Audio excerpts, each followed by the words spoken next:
Hello friends, periodic table यानी आवर्त सारणी का दूसरा भाग हम पढ़ने वाले हैं। पहले भाग में हमने इसके जनरल कैरेक्टरिस्टिक्स सारे देख लिए थे। अब हम दूसरे पार्ट में इनके बारे में और कुछ देखेंगे और 50 के करीब क्वेश्चंस भी हैं, हम उनको भी देखेंगे।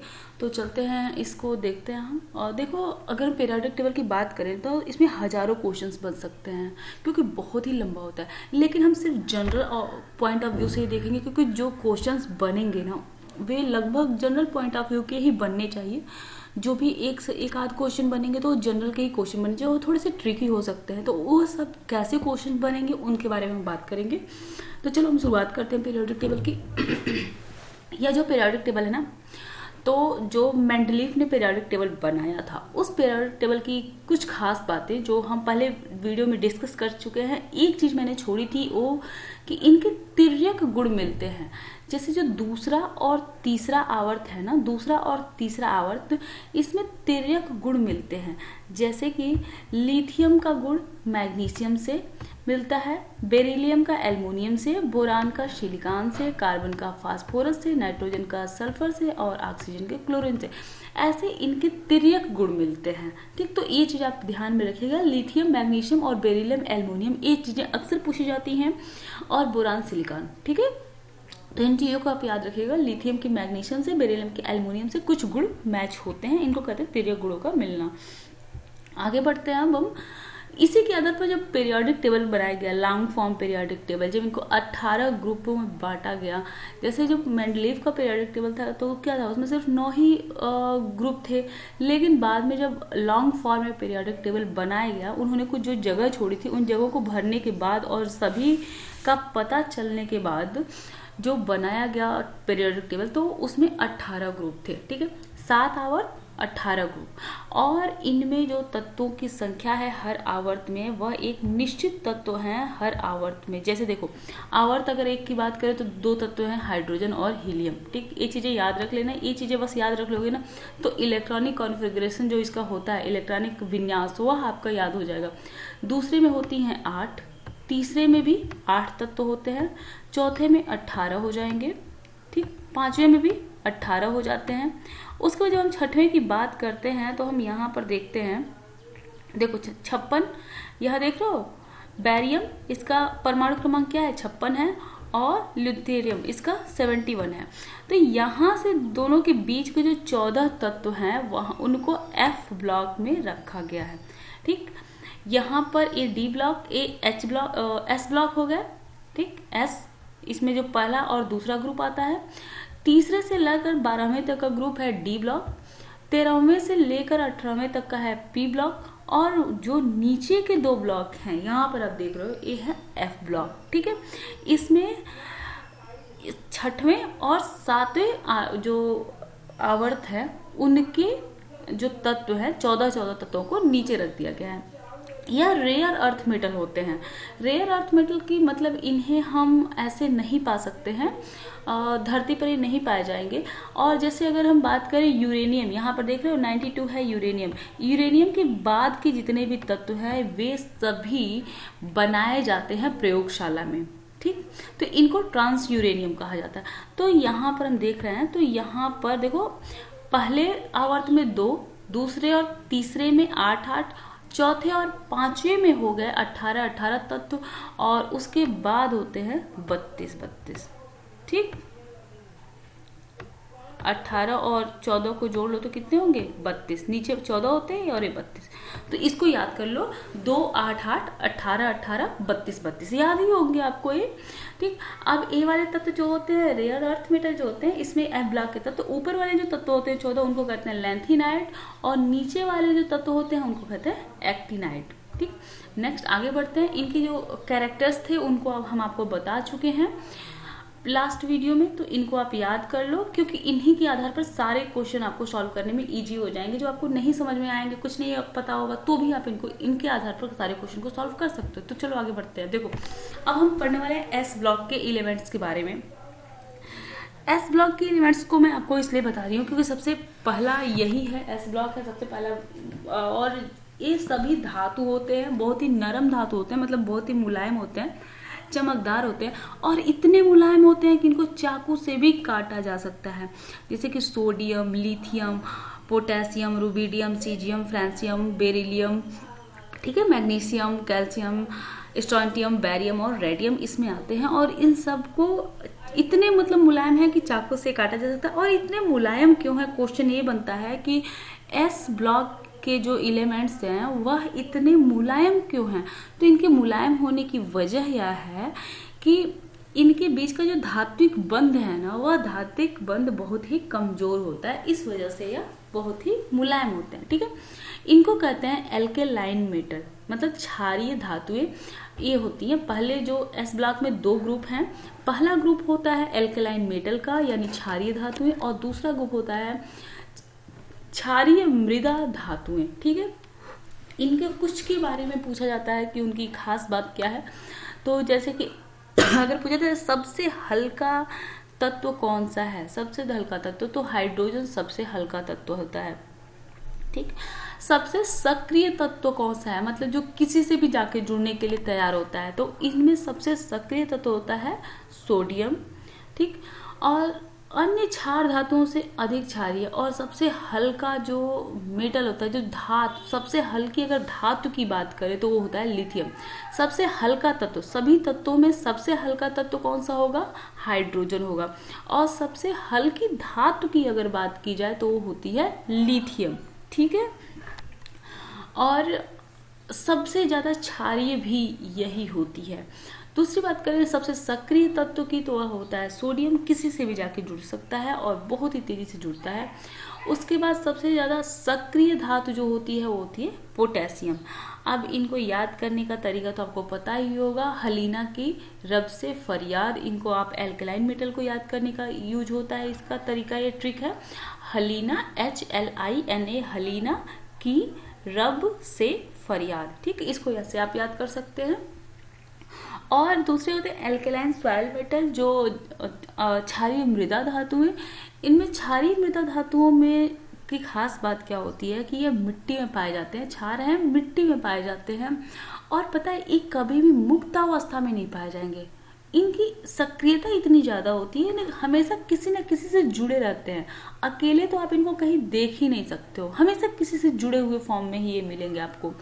तो इनको याद करने का जो तरीका है, बी मतलब बेरिलियम के लिए बेटा, मांगे, कार, स्कूटर, बाप, राजी। ठीक है, यही ट्रिक है, हमने इसी से याद किया था। अच्छा, इनका यूज कहाँ होता है तो ये देख लो। अगर हम सोडियम की बात करें, सोडियम और पोटेशियम, तो हमारे शरीर में हर जगह यूज है सोडियम पोटेशियम का। ठीक है, बाहर अगर नमक लेते हो तो वह भी क्या होता है, सोडियम क्लोराइड होता है। अगर सोडियम क्लोराइड की जगह पे पोटेशियम क्लोराइड का भी यूज किया जाता है एज ए साल्ट। अगर हम बात करें मैग्नीशियम की, तो ब्लड प्रेशर को कंट्रोल करने में इसका यूज होता है, हरी साग सब्जियों में पाया जाता है। अब मैग्नीशियम की बात करें तो यह क्लोरोप्लास्ट में पाया जाता है, जितनी पत्तियां होती है ना उनके क्लोरोफिल को जोड़ने का काम, क्लोरोफिल के साथ जुड़ा हुआ ये रहता है, मैग्नीशियम जुड़ा हुआ रहता है। इसीलिए मैंने कहा कि ये हरी साग सब्जियों में पाया जाता है। और यह करता क्या है, हमारे ब्लड प्रेशर को कंट्रोल करता है। इसीलिए जिनको ब्लड प्रेशर हाई होता है उनको कहा जाता है खूब ढेर सारी हरी साग सब्जियां खाइए आप। सॉरी। कैल्शियम के बारे में जानते हो, जितने हमारे बोन्स हैं सभी बोन्स में कैल्शियम पाया जाता है। एक यूज पूछा जाता है कि सीजियम का क्या यूज है, तो जो परमाणु घड़ी होती है जो एग्जैक्ट टाइम बताती है, उस परमाणु घड़ी में सीजियम का प्रयोग किया जाता है। ठीक, आगे बढ़ते हैं। एस ब्लॉक एलिमेंट्स की जनरल कैरेक्टरिस्टिक हम जान लेते हैं कि जो देखो जब जलती हैं ये चीजें, ये तो लिथियम का अक्सर एक क्वेश्चन बनता भी है कि जलने के बाद, जलते समय ज्वाला का जो रंग होता है वह क्या होता है। तो लिथियम जलता है तो लाल रंग देता है, लिथियम जलता है तो लाल रंग देता है। सोडियम जलता है तो पीला रंग देता है, लिथियम जलेगा तो लाल रंग देगा, सोडियम जलेगा तो पीला रंग देगा। कैल्शियम जलने के बाद ईंट के जैसा जो लाल रंग होता है उसे देता है, ईंट जैसा लाल रंग। और स्ट्रोंटियम जलने के बाद बहुत ही गहरा लाल रंग देता है, और बैरियम जलता है तो हरा रंग देता है। तो इन चीजों को आप याद कर लो, लिथियम लाल, सोडियम पीला, कैल्शियम ब्रिक रेड मतलब ईंट के जैसा लाल, और स्ट्रोंटियम डार्क रेड और बेरियम ग्रीन। इसमें जो पूछा जाता है वह होता है लिथियम के बारे में, सोडियम के बारे में, कैल्शियम के बारे में और बेरियम के बारे में। तो इन चारों को याद कर लो, बाकी एक ही बचेगा उसको याद करो चाहे छोड़ दो। ठीक, अगला देखो एस ब्लॉक के एलिमेंट्स के जनरल कैरेक्टरिस्टिक देख लो। तो इलेक्ट्रॉनिक अगर हम कॉन्फ़िगरेशन की बात करें एस ब्लॉक के, तो नाम ही है एस ब्लॉक की। एस ब्लॉक का मतलब क्या होगा कि इनके जो अंतिम इलेक्ट्रॉन हैं वह कहाँ रहेंगे, एस ब्लॉक में। इनके अंतिम इलेक्ट्रॉन जब भरेंगे तो कहाँ, एस ऑर्बिट में भरेंगे। ठीक, तो ये हो गया इनका इलेक्ट्रॉनिक कॉन्फ़िगरेशन। अगर बात करते हैं तो जब भी ये भरते हैं तो लास्ट वाले जो इलेक्ट्रॉन होंगे वह एस ऑर्बिट में ही भरे जाते हैं। तो एक खास बात इनकी हो जाती है। उसके बाद देखो सबसे ज़्यादा अपचायक होते हैं, प्रबल अपचायक होते हैं। वैलेंसी इनकी बात करें तो वैलेंसी अगर हम पहले वाले की बात करें क्षार धातुओं की तो +1 होती है। अब धातु हैं तो हमेशा ये वैलेंसी इनकी पॉजिटिव में ही होगी, वैलेंसी वैसे ही पॉजिटिव में ही होती है। और अगर हम बात करें क्षारीय मृदा धातुओं की तो उनकी वैलेंसी +2 होती है। ठीक है, अच्छा प्लस माइनस की बात करें तो क्या करते हैं ना, बड़ी आसानी से अपना इलेक्ट्रॉन किसी को देके अस्थायी हो जाते हैं। इनकी एक खास बात होती है कि अपना इलेक्ट्रॉन ये आसानी से किसी को दे देते हैं। ठीक है, लेते नहीं है जल्दी, देते बहुत जल्दी है। आयोनाइजेशन पोटेंशियल की बात करें अगर तो यह बहुत ही कम होता है। आयनन जो विभव है बहुत कम होता है, मतलब बहुत कम क्षमता लगती है इनके इलेक्ट्रॉनों को बाहर निकालने में। इलेक्ट्रॉन को बाहर निकालने में बहुत ही कम क्षमता लगती है, इसलिए इनका आयोनाइजेशन पोटेंशियल बहुत ही कम होता है। और आयोनाइजेशन पोटेंशियल के बारे में हम क्या जानते हैं कि जैसे हम बाएं से दाएं बढ़ेंगे यह बढ़ेगा और जैसे ही ऊपर से नीचे जाएंगे यह कम होगा। तो आयनाइजेशन पोटेंशियल यानी आयनन विभव जो होता है सबसे कम किस में होगा, फ्रांसियम में होगा। ठीक, और ऊपर की ओर ज़्यादा होगा, नीचे की ओर कम होता जाएगा। ठीक, इनका जो एटॉमिक रेडियाई है यानी जो इनका त्रिज्या है, परमाणु त्रिज्या जो है वह बड़ी होती है। जैसे जैसे हम आगे की ओर बढ़ते जाएंगे परमाणु की त्रिज्या क्या होती है, छोटी होती जाती है, क्योंकि उस पर परमाणु का आवेश जो होता है, जेफ जो होता है वह बढ़ता जाता है। ठीक है, जैसे हम आगे बढ़ते जाएंगे जो क्या होगी एटॉमिक रेडियाई वह छोटी होती जाएगी, उसका दबाव उस पर बढ़ता जाएगा और जैसे हम नीचे जाएंगे वह और ज़्यादा बढ़ती जाएगी। ठीक है, इलेक्ट्रोनिगेटिविटी की बात करें तो विद्युत ऋणात्मकता काफ़ी कम होती है इनकी, मतलब दूसरे से इलेक्ट्रॉन नहीं लेते ना या अपना इलेक्ट्रॉन देते हैं तो बहुत ही कम होती है। और जैसे हम दाईं तरफ जाएंगे वो बढ़ेगी इलेक्ट्रोनिगेटिविटी, विद्युत ऋणात्मकता आगे की तरफ बढ़ेगी और नीचे की तरफ जाएंगे तो क्या होगी, घटती जाएगी। इलेक्ट्रॉन को लेने की क्षमता, मतलब इलेक्ट्रॉन से जो इनका प्रेम है, इलेक्ट्रॉन को अपने पास बुलाने की क्षमता वो बहुत ही कम होती है। ठीक, तो यहाँ पर भी ये लो होती है। मेटेलिक कैरेक्टर इनका बताएं तो इनका होता है लेकिन बड़े सॉफ्ट होते हैं और बहुत कम तापमान पर यह पिघल जाते हैं। फ्लैम का कलर अगर देखो तो वही है, लिथियम का रेड कलर आता है, सोडियम का पीला होता है, कैल्शियम का ईंट के जैसा लाल होता है, स्ट्रोंटियम का डार्क रेड होता है और बेरियम का ग्रीन कलर होता है।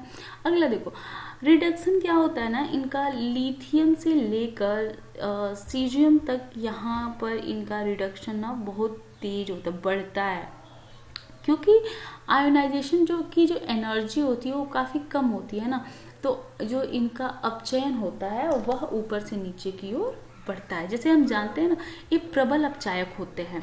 अगर क्वेश्चन पूछता है प्रबल अपचायक कौन है तो क्षारीय धातुएं जो होती हैं वे प्रबल अपचायक होती हैं। और जैसे ही आगे की तरफ बढ़ते हैं, बाएं से दाएं बढ़ते हैं, तो अपचयन का गुण क्या होता है, कम होता जाता है और ऑक्सीकरण का गुण बढ़ता जाता है। तो यहाँ से एक चीज़ याद रख लो, मैं इनको इसीलिए बता रही हूँ कि आपको जनरल कैरेक्टरिस्टिक पूरे आवर्त सारणी का याद हो जाए। ठीक है, तो यह रिडक्शन क्या होगा, आगे की तरफ जाएंगे जैसे जैसे हम जाएंगे वो क्या होगा, कम होता जाएगा, लेकिन जैसे हम नीचे की ओर जाते हैं क्या होता है, यही अपचयन का गुण बढ़ता जाता है। ठीक है, और आगे बढ़ते हैं, हम देखते हैं अब क्वेश्चन आंसर हम देखेंगे। क्वेश्चन आंसर के फॉर्म में हम सब कुछ सीखने जाएंगे। तत्वों का पहला आवर्ती वर्गीकरण किसने प्रस्तुत किया था? तत्वों का पहला आवर्ती वर्गीकरण जल्दी से बताओ, तत्वों का पहला आवर्ती वर्गीकरण किसने प्रस्तुत किया था? तो जब हम बात करते हैं तत्वों के आवर्ती वर्गीकरण की तो सबसे पहले किसने दिया था वर्गीकरण? न्यूलैंड ने नहीं दिया था, मेंडलीफ ने दिया था। ठीक, तो डाबेराइनर ने क्या दिया था, त्रिक नियम, ठीक। न्यूलैंड ने क्या दिया था, अष्टक नियम। और मेंडलीफ ने सबसे पहले आवर्त सारणी को दिया था, ठीक। तो यहाँ पर ऑप्शन सी।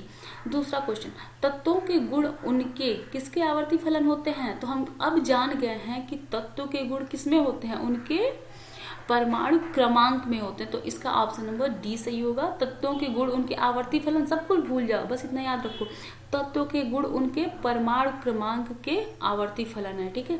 मतलब तत्वों का जो गुण होता है उनके परमाणु क्रमांक पर डिपेंड करता है। जबकि मेंडलीफ ने क्या कहा था कि तत्वों का गुण उनके परमाणु भार पर डिपेंड करता है। लेकिन जब चेंज हुआ, जब नया कॉन्सेप्ट आया, जब समस्थानिक, संभारिक और परमाणु क्रमांक का ज्ञान हुआ, तब यह माना गया, तब यह जाना गया कि परमाणु क्रमांक ही तत्वों के सभी गुणों को बताता है, ठीक है। अगला क्वेश्चन, आधुनिक आवर्त नियम किसकी देन है। तो आधुनिक वाला जो है ना, वह मोजले की देन है। सबसे पहले डाबेराइनर, फिर न्यूलैंड, फिर मेंडलीफ और उसके बाद मोजले, ठीक, याद है ना ये। उसके बाद अगला, लिथियम मैग्नीशियम के साथ विकर्ण संबंध स्थापित करता है। बेरिलियम का विकर्ण संबंध किसके साथ है। तो लिथियम किसके साथ, मैग्नीशियम के साथ। तो बेरिलियम किसके साथ करेगा, एल्युमिनियम के साथ। इसको याद करके रखना कि एस ब्लॉक के जो दूसरे वाले आवर्त के हैं ना, वह तीसरे आवर्त के साथ क्या करते हैं, तिरछा, मतलब कि तिर्यक रूप में या अपना संबंध स्थापित करते हैं। मतलब इन दोनों के गुण आपस में मिलते जुलते हैं, ठीक है। तो ये याद रखना यहाँ पे। अगला क्वेश्चन है, वर्ग 2 के प्ररूपी तत्व कौन से होते हैं। अच्छा देखो, प्ररूपी तत्व का मतलब होता है ना, ऐसे तत्व जिनका गुण अगर हम जान लें तो उनके पूरे सबका, उस ग्रुप के जितने भी तत्व हैं उन सबका गुण हमको पता चल जाएगा, ठीक है। तो वर्ग 2, अब किसी भी वर्ग की बात करें, किसी भी वर्ग की बात करें, तो उस वर्ग के आवर्त 2 और आवर्त 3, आवर्त 2 और आवर्त 3 के तत्व प्ररूपी तत्व होते हैं किसी भी वर्ग के।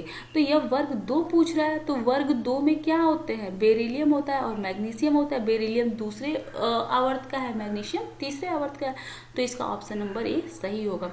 एक चीज हमेशा याद रखना कि आवर्त नंबर 2 और आवर्त 3, इनके जो तत्व होते हैं वे किसी भी वर्ग के हों, वे पूरे वर्ग का लेखा जोखा अपने पास रखते हैं। मतलब अगर उनको, वे परिवार के मुखिया जैसे होते हैं, अगर उनको हम जान गए तो उस पूरे परिवार का ब्यौरा हमें मिल सकता है, ठीक है। तो बेरिलियम और मैग्नीशियम। अगला क्वेश्चन देखो, लिथियम नाइट्रोजन से सीधे संयोग करके नाइट्राइट बनाता है।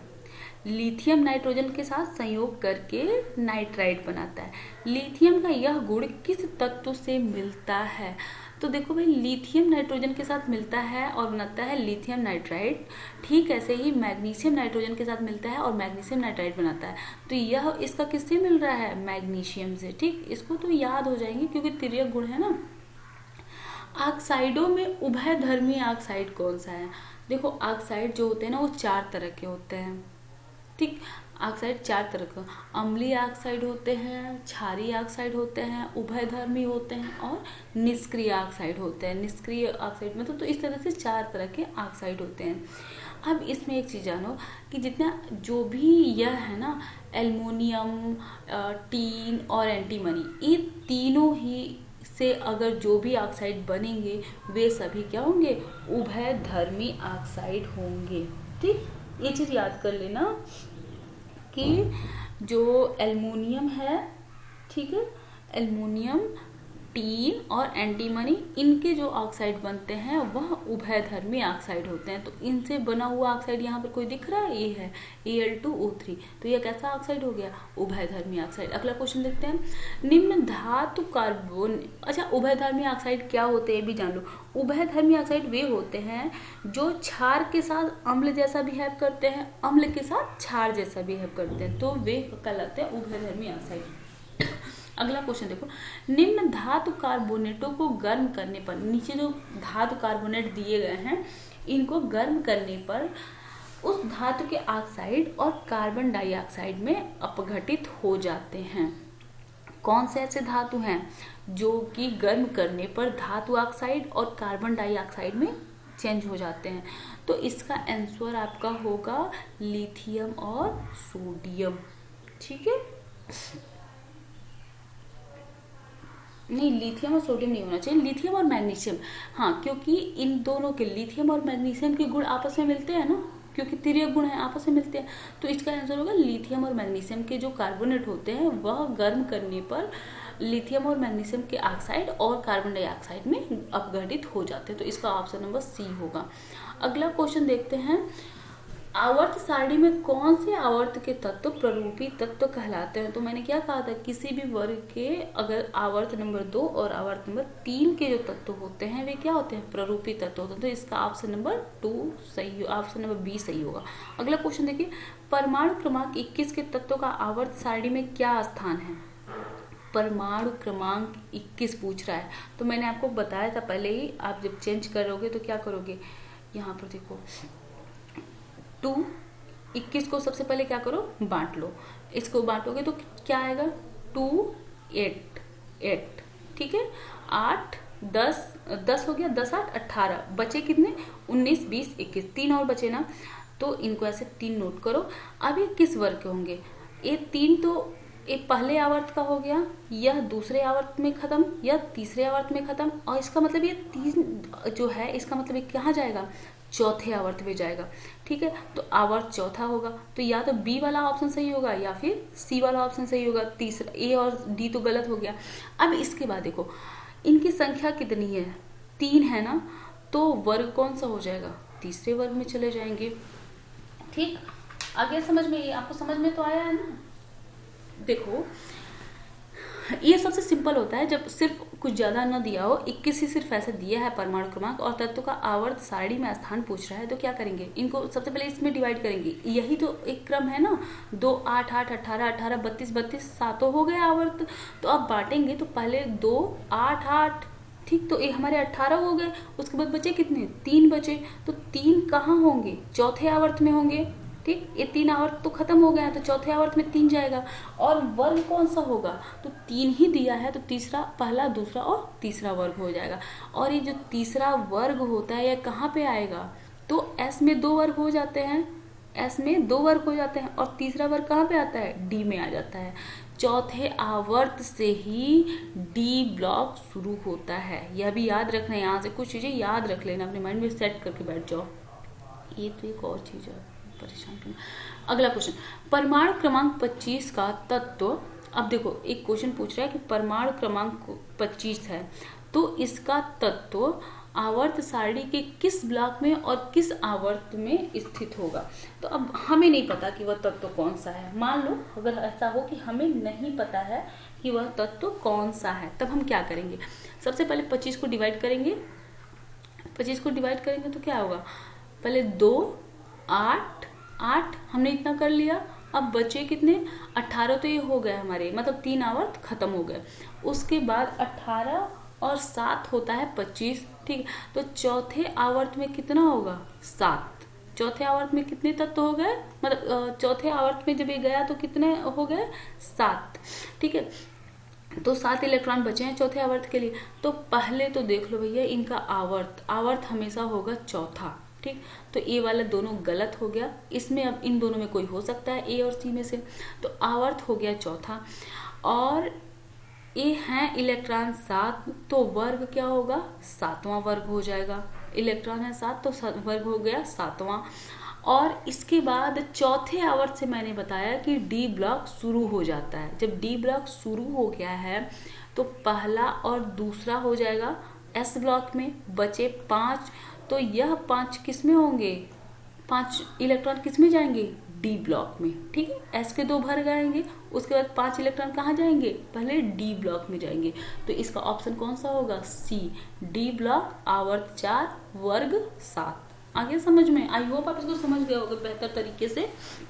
ये सबसे पहले जब आपको सिर्फ परमाणु क्रमांक दिया हो तो सबसे पहले आप उसको ऐसे बांट लो, 2 8 8। ठीक, और उसके बाद उनको उसी अनुसार में रखते जाओ। जितने इलेक्ट्रॉन बच जाते हैं वे अगले आवर्त में चले जाएंगे। ठीक है, अगला क्वेश्चन देखो, इससे बेहतर और बेहतर समझ जाओगे।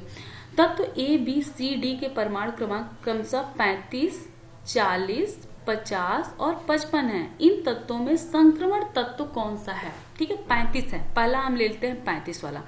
तो जब हम 35 लेंगे तो क्या होगा कि 2 8 8, ठीक, 18 में कहाँ से जाएगा? तो देखो 10 हो गया, 10 8 18, 18 18 36, 18 18 36 होता है ना। तो यानी कि यह किस में आ रहा है? इसी में आ रहा है, डी ब्लॉक में आ रहा है ना, मतलब चौथे में आ रहा है। तो यहाँ पर एक चीज हम देख रहे हैं कि यहाँ पर 2 8 8, ठीक, और लास्ट में क्या आ रहा है? 17 आएगा। लास्ट में क्या आएगा? 17 आएगा, ठीक है। तो चौथे आवर्त में अगर हम 17वें नंबर की बात करें तो वो कहाँ आएगा?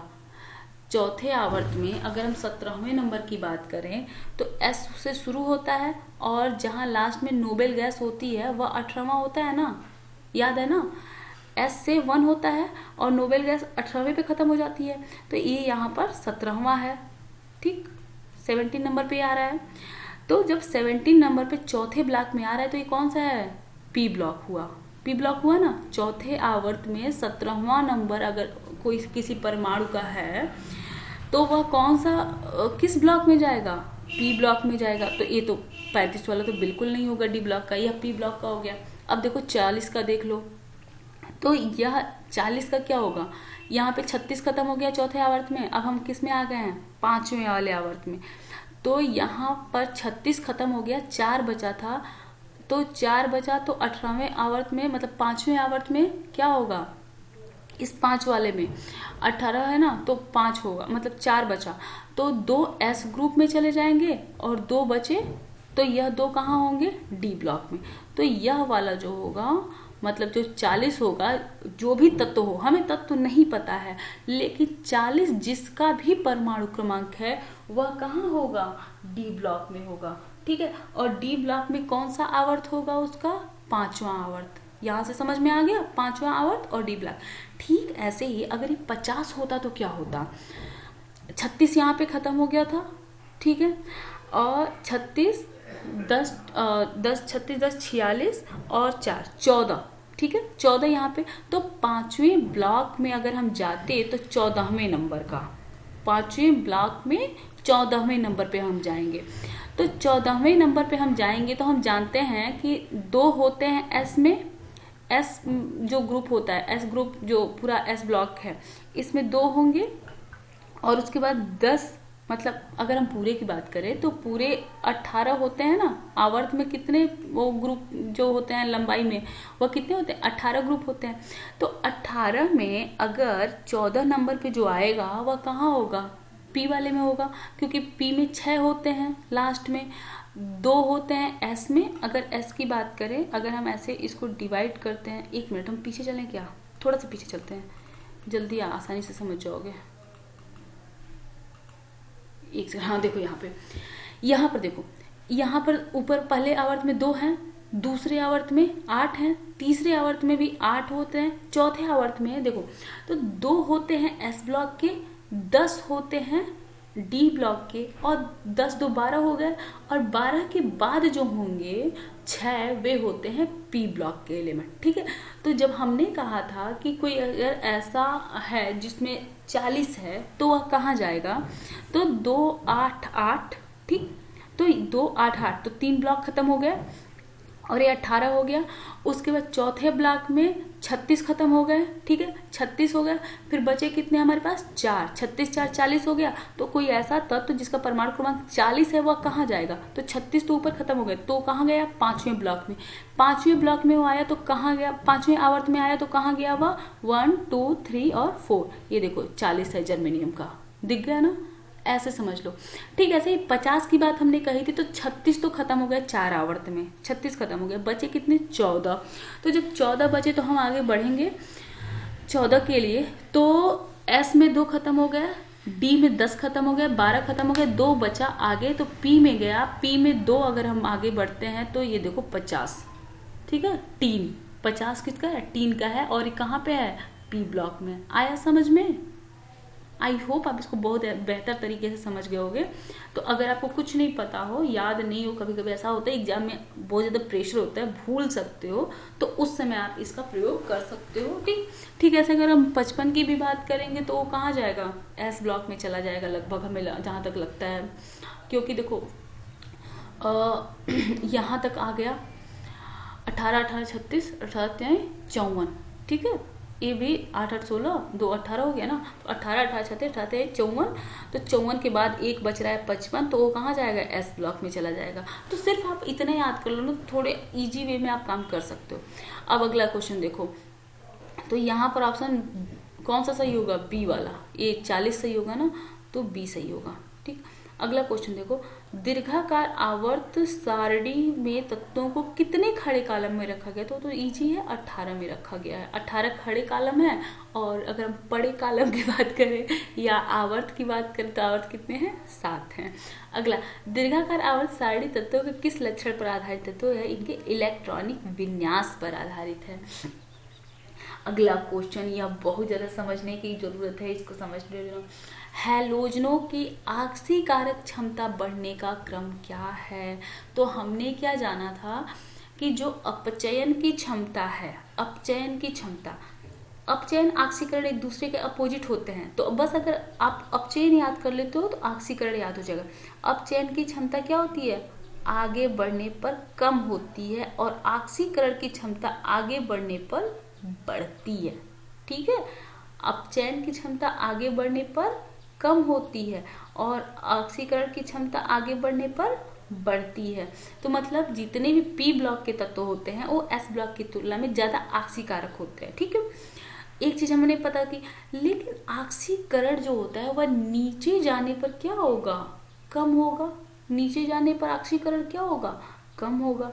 तो हैलोजनों की जो ऑक्सीकरण क्षमता है वह क्या होगी, देखो जैसे कोई हैलोजन जब जा रहा है नीचे की तरफ जा रहा है, तो यह क्या होगा कि यहाँ पर देखो ये जैसे नीचे जा रहा है तो कम होगा। अब याद करो सबसे ऊपर कौन सा हैलोजन है, यह ऊपर से नीचे का ही क्रम है, तो याद करो सबसे ऊपर कौन सा हैलोजन होता है, फ्लोरीन होता है, फिर क्लोरीन, फिर होता है ब्रोमीन, और फिर होता है आयोडीन। यही होता है ना ऑक्सीकारक क्षमता।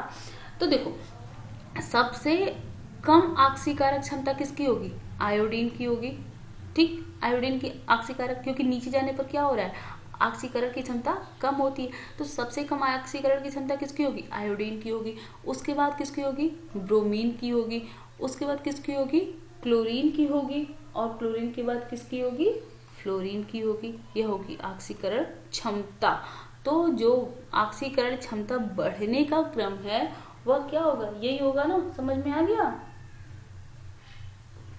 कि सबसे कम आयोडीन, फिर ब्रोमीन, आयोडीन, ब्रोमीन और क्लोरीन और फिर फ्लोरीन। ठीक, अगला क्वेश्चन, आवर्त सारणी में आवर्त 6 में तत्वों की संख्या कितनी है, तो देखो ऊपर लिखा हुआ है 2 8 8 18 18 32 32, तो छठवें और सातवें में कितना है, 32 32 है, तो छठवें में कितना होगा, 32 होगा। अब अगला क्वेश्चन है, तत्व यहाँ पर P है 15 31 को दीर्घाकार आवर्त सारणी में कहाँ रखा गया, तो यह 15 क्या होता है, परमाणु क्रमांक होता है, और यह 31 क्या होता है, इनका जो प्रोटॉन और न्यूट्रॉन की संख्या का योग होता है। ठीक है, तो यहाँ पर ये जो 15 लिखा हुआ है यह इनका परमाणु क्रमांक है। परमाणु क्रमांक किसके बराबर होता है, इलेक्ट्रॉनों की संख्या के बराबर होता है। तो इलेक्ट्रॉनों की संख्या के बराबर है, तो इनको कहाँ रखा गया है, 15 को। तो देखो 15 को 2 8 8 2 10 हो गए, मतलब पहले आवर्त में 2 है, दूसरे आवर्त में 8 हो गया, तो 10 हो गए। बचे कितने, 3 बचे, कितने 3 बचे। तो तीसरे आवर्त में सिर्फ एस और पी ब्लॉक ही है, डी ब्लॉक नहीं है, ये चीज याद रखना। चौथे से शुरू हो रहा है डी ब्लॉक। तो यहाँ पर देखो आवर्त कौन सा होगा, 3, तीसरे आवर्त में जा रहा है 10 3 13 10 5 15, तो 8 2 8 हो गए, और तीसरे में क्या होगा, 5 होगा, तो 5 ही है। और इसमें तीसरे आवर्त में सिर्फ पी ब्लॉक होता है, तो ये आवर्त क्या होगा, तीसरा होगा। और वर्ग कौन सा होगा, तो एस के 2 हो गए, 2 एस में हो गए, और कितने हो गए, पी के 3 हो गए पी में। ठीक है, 3 हो गए पी में, तो इसको हम किस में रखेंगे, पी में। और वर्ग कौन सा होगा, 5वां वर्ग होगा। तो आवर्त 3 और वर्ग 5। याद रहेगा ना, ये चीज समझ गए होगे। आई होप आप बेहतर इसको समझ गए होगे कि किसी का भी जो परमाणु क्रमांक है उसको आप तोड़ दो, 2 8 8 के अनुसार तोड़ दो, और तोड़ने के बाद देखो तो जिस वर्ग में लास्ट में आ रहा है, जिसमें आ रहा है, वही इसका क्या होगा, आवर्त संख्या हो जाएगी। जैसे कि यह हमारा तीसरे वाले में आ गया 10 8 18, 18 से कम है 15, तो यह तीसरे वाले आवर्त में आ गया। और यह तीसरे वाले आवर्त में कौन से नंबर पे है, 5वें नंबर पे, तो वर्ग कौन सा हो जाएगा, 5वां वर्ग हो जाएगा। और 5वां वर्ग कहाँ पे होता है, पी ब्लॉक में होता है। तो यहाँ से आप ये भी लिख सकते थे कि बता सकते हो कि कौन से ब्लॉक में जाएगा, तो पी ब्लॉक में जाएगा। ठीक है, आगे देखते हैं। ये है यहाँ का 1, हाँ कौन कैसे भरता है इसमें ये देख लो। पहले 1s भरता है, फिर 2s 2p, 3s 3p, 4s, मतलब भरने का क्रम है। परमाणु जो भरते हैं ना, इलेक्ट्रॉन किस तरह से भरते हैं, पर तो उसको वह किस आवर्त में कैसे भरेंगे। तो सबसे पहले आवर्त 1 में भरते हैं 1s, फिर 2s 2p, 3s 3p, और 3p के बाद पहले भरेगा 4s में, 4s 3d 4p। ठीक है, फिर 4p के बाद 5s 4d 5p। तो याद होगा आप सब लोगों को, कोई दिक्कत नहीं है, आप याद कर लोगे, देख लेना। अगला क्वेश्चन, ये 17वां तो हो ही गया है। अगला क्वेश्चन देखो, फिर इसमें नेक्स्ट क्वेश्चन देखो। आवर्त सारणी में पी ब्लॉक तत्वों के कितने वर्ग हैं, कितने वर्ग हैं पी ब्लॉक में। तो पी ब्लॉक में 6 वर्ग हैं। देखो 2 हैं एस ब्लॉक में, 10 हैं डी ब्लॉक में, ठीक है, और पी ब्लॉक में 6 हो जाते हैं। ठीक, अगला क्वेश्चन, और वर्गों की संख्या करें तो और एफ ब्लॉक में 14 हो जाते हैं। ठीक, 14 और 18 कितने हो जाते हैं, 32 ना। तो एफ में 14 हैं और बाकी इनके 18 हो गए, तो 32 हो जाते हैं। इसी तरह जोड़ के 58 कोई भी तत्व है, ठीक है, सेरियम 58 आवर्त सारणी के किस ब्लॉक का तत्व है, तो 58 है भैया। तो पहले इसको देखो, 58 है, तो यह कहां पर जाएगा,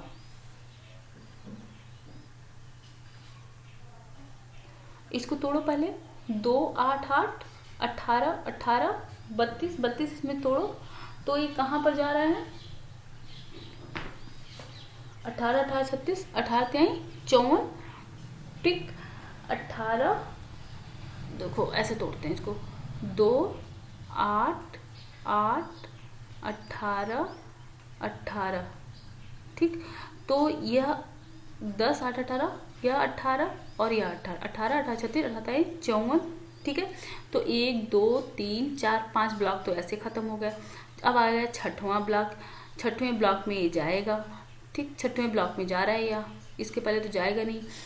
अब 58 है, ठीक, तो 6वें ब्लॉक में जा रहा है, और 6वें ब्लॉक में 58 को अगर आप याद करो तो यह कहाँ पे था, लेंथेनाइड। 57 के बाद जो 58 के तत्व होते हैं वो ये कहाँ चले जाते हैं, एफ ब्लॉक में, ठीक। तो 6वां ब्लॉक और 7वां ब्लॉक की अगर हम 6वें और 7वें ब्लॉक की बात करें, तो 6वें ब्लॉक के 58 से लेकर 71 तक के जो तत्व होते हैं वह लेंथेनाइड हो जाते हैं, और 7वें में 90 से 103 तक के जो तत्व हो जाते हैं वो क्या होते हैं, एक्टिनाइड हो जाते हैं। तो यह है तो 6वें ब्लॉक का है, लेकिन 6वें आवर्त का है, लेकिन 6वें आवर्त में यह कहाँ चला जाता है, एफ ब्लॉक में चला जाता है, ठीक है। अगला क्वेश्चन देखो, एक तत्व के 3D उपकोष में 2 इलेक्ट्रॉन है, 3D उपकोष है, डी उपकोष है, इसमें 2 इलेक्ट्रॉन है। आवर्त सारणी में इस तत्व का स्थान क्या होगा, आवर्त सारणी में इस तत्व का स्थान क्या होगा। तो सबसे पहली बात तो यह डी है, ठीक है। तो अगर डी है तो इसका मतलब क्या होगा, आवर्त चौथा ही होगा। डी है तो आवर्त 4 हो गया, तो अब आवर्त हो गया 4, और डी उपकोष में 2 इलेक्ट्रॉन है, तो डी में जाने से पहले एस के तो भर जाएंगे ना, तभी तो डी में जाएगा, बिना एस को भरे तो डी में जाएगा नहीं। डी उपकोष में है तो यह वर्ग कौन सा हो गया, 2 इसमें का और 2 इसमें का, यानी वर्ग कौन सा हो गया, चौथा वर्ग हो गया। तो इसका ऑप्शन यही होगा, आवर्त 4 वर्ग भी 4, ठीक है, समझ में आया। 3D उपकोष है, तो देखो भैया 3D उपकोष है या 4D उपकोष हो, तो अगर हम बात करें D उपकोष की, तो D उपकोष है कहाँ पे? चौथे आवर्त से शुरू होता है D उपकोष, तो चौथा आवर्त हो जाएगा। और D उपकोष में 2 इलेक्ट्रॉन हैं, तो D में अगर 2 हैं तो इनको भरने के पहले S ब्लॉक भर के ही तो D में जाएंगे, बिना S ब्लॉक को भरे तो D में जाएंगे नहीं। तो इसका मतलब क्या हुआ कि यह पहले 2 भरे होंगे S में और 2 भरे D में, तो यानी कितने हो गए इलेक्ट्रॉन? 4, और 4 इलेक्ट्रॉन हो तो किस वर्ग में जाएंगे? चौथे वर्ग में। D का वर्ग होता है चौथा वर्ग, ठीक है। अगला क्वेश्चन, एल्यूमिनियम का विकर्ण संबंध किससे है? तो देखो भाई, लिथियम का किससे था? मैग्नीशियम से, ठीक। लिथियम का किससे था? मैग्नीशियम से। और बेरिलियम का किससे था? एल्युमिनियम से। तो एल्युमिनियम का किससे है? बेरिलियम से। ये दूसरे और तीसरे में ही देखा भी जाता है विकर्ण संबंध। अगला क्वेश्चन, फास्फोरस का प्रदर्शित ऑक्सीकरण अवस्था क्या होगी? अगला क्वेश्चन ये है कि फास्फोरस Z15 है, इसकी ऑक्सीकरण अवस्था क्या होगी? तो देखो, ऑक्सीकरण अवस्था की बात करें ना, तो जब हम Z है पहले 15 है, Z क्या है? 15 है। तो यहाँ पर हम आगे बढ़ते हैं इसको देखने के लिए। इसमें कुछ देखो ट्रिकी क्वेश्चंस होते हैं, या इंपॉर्टेंट इसीलिए हो जाते हैं क्योंकि ट्रिकी हो जाते हैं। तो ऑक्सीकरण अवस्था की अगर बात करें तो S ब्लॉक के जितने भी तत्व होते हैं उनकी ऑक्सीकरण अवस्थाएं हमेशा ही पॉजिटिव होती हैं, हमेशा ही पॉजिटिव होते हैं। लेकिन जो P ब्लॉक के होते हैं, अब इनको Z को 15 को देखो, तो अगर 2 8, ठीक है, 2 हो गया, फिर 8 हो गया, 10 हो गया, 10 5 15 हो गया ना, तो यह कहाँ आ गया? पांचवा। तीसरे ब्लॉक, तीसरे आवर्त में पांचवा वर्ग है, तो ये कहाँ पर जाएगा? P ब्लॉक में। तो P ब्लॉक के तत्वों की खास बात ये होती है कि इनकी जो ऑक्सीकरण अवस्थाएं होती हैं, यह जो लास्ट का जो नंबर होता है, कोष, जो लास्ट में जो इलेक्ट्रॉन भरते हैं, इनकी संख्या इनका पॉजिटिव नंबर हो जाती है, ठीक है। तो इनकी पॉजिटिव नंबर जो होती है वो A हो जाती है, और जो निगेटिव वाला होता है ना, उसको 8 में से अगर इसको घटाएं तो निगेटिव वाला नंबर आता है। थोड़ा सा ट्रिकी है, इसको समझ लेना कि किसी भी P ब्लॉक के जो तत्व होते हैं, P ब्लॉक के तत्वों में क्या होता है कि ऑक्सीकरण अवस्था पॉजिटिव भी होती है और निगेटिव भी होती है, धनात्मक भी होगी और ऋणात्मक भी होगी। जो धनात्मक वाली होगी वह क्या होगी कि जो बाहरी कोष में जो इलेक्ट्रॉन भर रहे हैं उनकी संख्या के बराबर होगी। तो यहाँ बाहरी कोष में कितने इलेक्ट्रॉन है? 5 हैं, तो यह +5 हो जाएगा, ठीक, +5 हो गया। और जो ऋणात्मक वाली संख्या होगी वह क्या होगी कि जो 8 में से लास्ट में जो 2 8 8 होता है ना, तो 8 इसमें पूरे कितने जगह है? 8 की जगह है, तो 8 में से जब 5 को घटाओगे तो जो आएगा वह होगा उसका निगेटिव वाला। तो +5 -3 से लेकर +5 तक इनकी ऑक्सीकरण अवस्थाएं हो सकती हैं। इसमें ऑक्सीजन अपवाद है, ऑक्सीजन की ऑक्सीकरण संख्या हमेशा ही निगेटिव में होती है, -2 ही होती है। अगला क्वेश्चन, आवर्त सारणी के किसी आवर्त में बाईं से दाईं ओर जाने पर तत्वों की परमाणु त्रिज्याएं क्रम से घटती हैं। क्यों घटती हैं? देखो, परमाणु त्रिज्या घटने की वजह क्या होती है? उस पर परमाणुओं का दबाव, इलेक्ट्रॉनों का दबाव पड़ता है। जब दबाव बढ़ता जाएगा, उतनी ही जगह है और दबाव बढ़ता जाएगा तो क्या होगा? उसकी परमाणु त्रिज्या घट जाएगी, ठीक।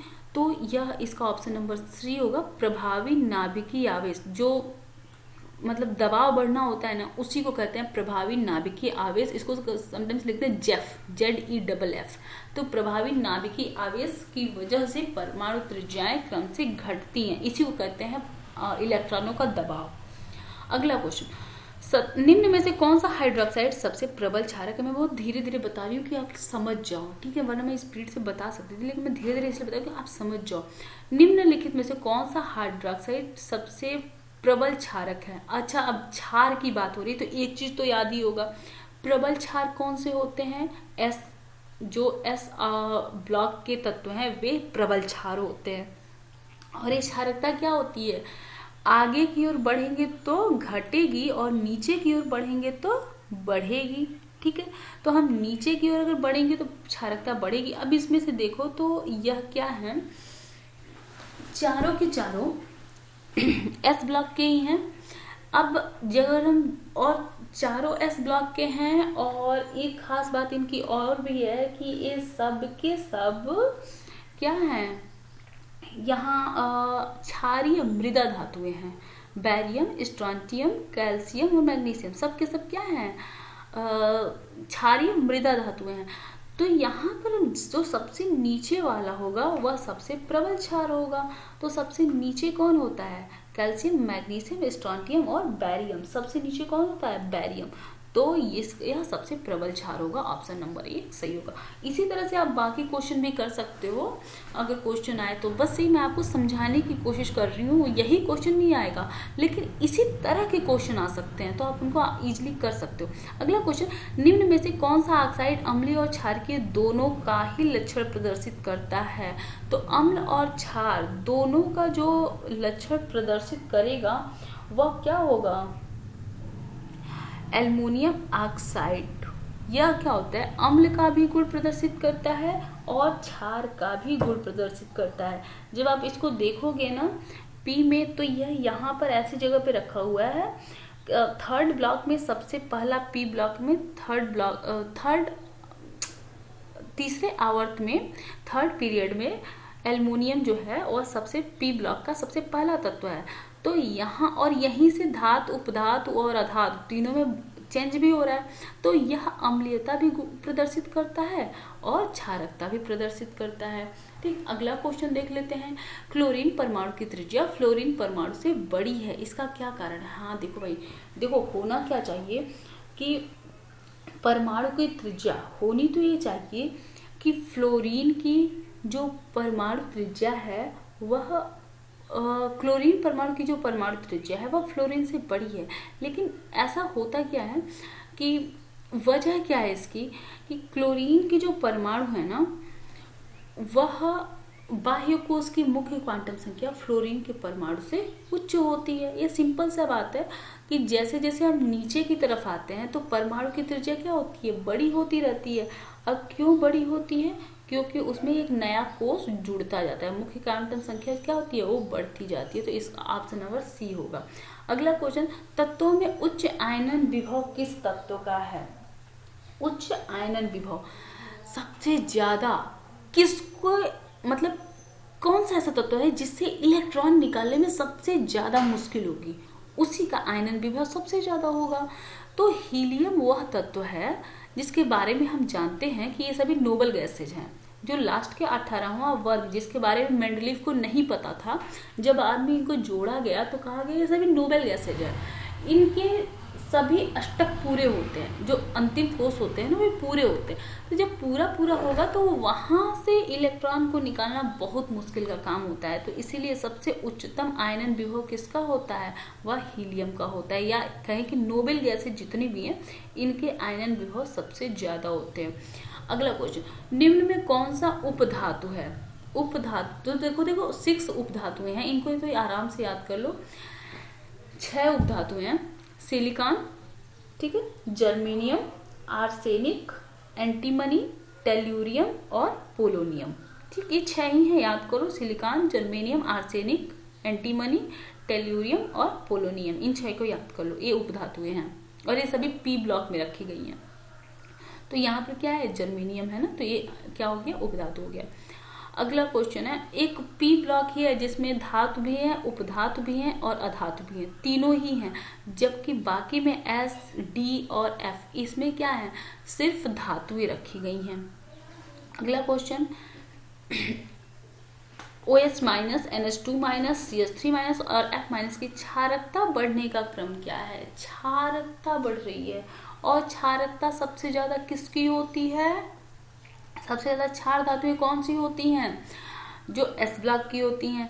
जैसे ही हम बाईं से दाईं ओर बढ़ते हैं क्षारकता कम होती है, यानी क्षारकता बढ़ रही है तो धातुएं इधर से इधर की ओर होंगी, कुछ ऐसी होंगी ना, उधर से इधर की जो धातुएं होंगी, मतलब दाईं तरफ से बाईं तरफ अगर हम आएंगे तो क्षारकता बढ़ेगी।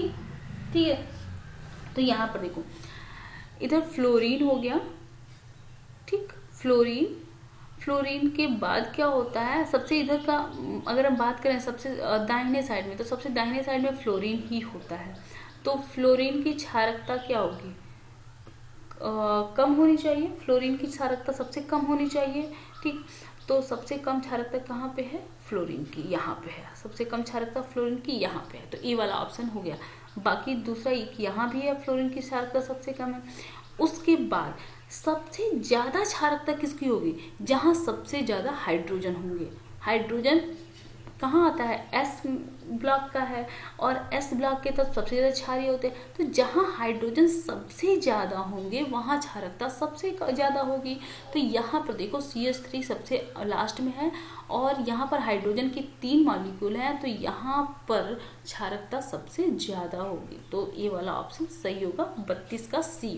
तो ये थोड़े से मतलब थोड़ा सा अपना माइंड लगाओगे ना, तो आप इन क्वेश्चन को कर पाओगे। जो रूल्स आपको पता है ना, उन्हीं रूल्स के बेस पर आप थोड़ा सा माइंड लगा के ये सारे क्वेश्चन कर सकते हो। अगला क्वेश्चन देखो, हीलियम, लिथियम, बेरिलियम और मैग्नीशियम में किसकी द्वितीय आयनन ऊर्जा उच्चतम होती है। देखो, पहली आयनन ऊर्जा सबसे ज्यादा किस में लगेगी, मतलब आयनित करने के लिए, इसमें से इलेक्ट्रॉन निकालने के लिए सबसे ज्यादा ऊर्जा जो पहली वाली होगी वो किस में लगेगी, हीलियम में, ठीक है, सबसे पहली वाली आयनन ऊर्जा।